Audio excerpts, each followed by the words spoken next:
Hey Ron, hope you're well. Today I'm going to be explaining if you can buy a property with a 5% deposit in New Zealand. Immediately to answer your question, as of right now, when I'm making this video, there is the potential to buy a property in New Zealand with as little as a 5% deposit.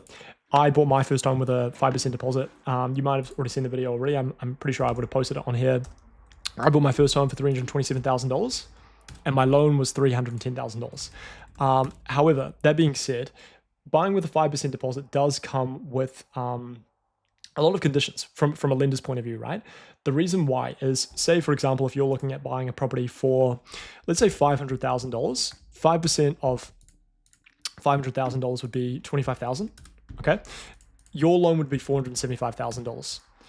In the scenario, if this is how, the bank's future position, they are a little bit concerned with this. So they have to make sure that the property you're buying is okay. So the reason for that is, say, for example, if you buy a property for $500,000, but it's actually only worth $475,000 and you get a loan for $475,000 and you say, actually, nah, I'm not going to bank the repayments anymore.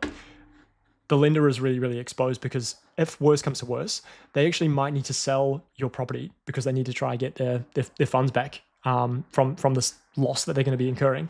And they're going to need a lawyer, an agent to represent them for selling the property, and they're going to maybe need to sell this property at a discount. Maybe they walk away with $430,000 and they're at a loss. So the person that they're going to give an approval to for the funds, if they have a 5% deposit, needs to fit certain metrics for one point of view, and the property they're buying actually needs to be at least what it's worth as well. Ideally as well, the property that they're buying needs to be above what they're actually buying it for. So for example, if you're buying for $500,000, maybe you're actually buying it for, a bit of a discount, like I have in the scenario, right? So they will always take the lower of the two values, any lender that you're going through that's regulated by the Reserve Bank of New Zealand. Even non-bank lenders are going to do the same as well. So this is a point of consideration. Now, for the options that are available, there is one main bank option as of right now that has a solution for a 5% deposit. And there is also the first home loan through Kāinga Ora, which is a solution which you may be aware of if you are looking at buying a first home too. The first home loan through Kāinga Ora is currently offered by three providers, which are Westpac, SBS, and KiwiBank. And ASB has actually recently announced that they're going to jump on board with this product. Now, this product is probably the best dollar for dollar product on the market compared to this one main bank option. The reason why is, if you are eligible, you actually can get the same interest rates as if you were buying with a 20% deposit. So, for example, as of right now, the 1 year fixed rate, if you have a 20% deposit, is 4.49%. So if I go to this calculator here, say your loan is $475,000 and you have 4.49% as your interest rate, 30-year loan term, you're looking at weekly repayments of $554 a week. However, if you were not going through this first home loan product, and if you were not eligible, we'll talk about the eligibility in a second soon, you would have a higher interest rate through this option that this main bank delivers. So how banks will normally mitigate their risk in this scenario, if they're going to offer a solution with a 5% or maybe a 10% deposit potentially too, is they might say, if you've got a 20% deposit, we'll offer you 4.49, but if you have a 15% deposit, they might charge a margin of, say, 0.25% on top of your lending amount. Each bank is a little bit different, but I just kind of want to simplify this so you can see the bank's point of view if you're going to do an application, what their expectations are, and why they're doing this as well. So 10%, generally speaking, most main banks right now are adding a margin of 0.75% to what the 20% rates are being offered. So you're looking at 5.24 if you're looking at the 1 year fixed rate. Just to keep it simple, I won't actually add like all the other loan terms that are on offer, but if you are interested in that stuff, that's where I can maybe come in and give some input regarding those metrics if you want to work with me and have me be your advisor. Now, 5% deposit, you're probably looking at a margin of 1.25%. through this main bank lender that offers a 5% deposit option if you're not eligible for the first home loan. So you'd be looking at an interest rate of 5.74, which in comparison, it wouldn't be that high. 639 relative to 554. So it's about a difference of, what's that, $140 a week? 554 versus 639. Oh, it's actually not nearly that much. $85 a week. It's still pretty significant. So those are the options available. So effectively, this product is being subsidized by the taxpayer that you get that lower rate. Something to consider though, as well, is for this 1.25% margin that is being added to the interest rate, something through the Kāinga Ora product, if you are eligible for this, is they will capitalize this 1.25% on top of your future loan balance. I'll explain that maybe a little bit further into the video, but let's talk about the eligibility for the Kāinga Ora loan. To keep it simplistic, because there are maybe some things to, scenarios where you may not be eligible, even if you are eligible for all these things. It's something I can review and make sure if you are eligible. But the key ones are, if you are looking to buy a property on your own as a single applicant, you cannot make more than $95,000 per year. However, if you have dependents under the age of 18, you can be eligible to have an income of up to $150,000 and still be eligible. 2 applicants,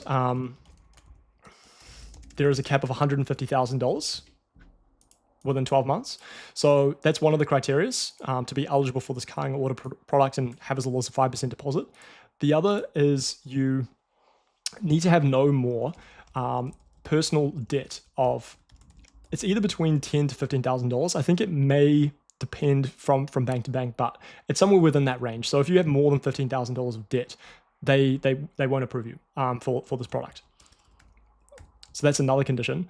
Another one is you need to have or be working with the same employer for more than 12 months, or be within the same industry for more than 24 months, I believe. So employer, same employer for 12 months or more, or same industry. Which is 24 months plus. So these are the key ones. However, sometimes, like I've had some scenarios where even if someone is eligible for all this stuff, they might not be eligible for a certain reason. But again, these are the key ones that most people or majority of people will get stuck up on if they're eligible or not for the Kāinga Ora first home loan. So again, pretty much the benefit is you get rates as if you're buying with a 20% deposit, so much lower. However, as of right now, if you do go through the first home loan, this will be the interest rate offered, whatever the rates are at the time, as if you're buying effectively a 20% deposit. They will charge a 1.25% amount capitalized on the future lending amount. So what that means is say in the scenario, if you buy for $500,000 and you get a loan of $475,000, they will add 1.25% to the loan amount, which would be $5,938 on top of your future lending. So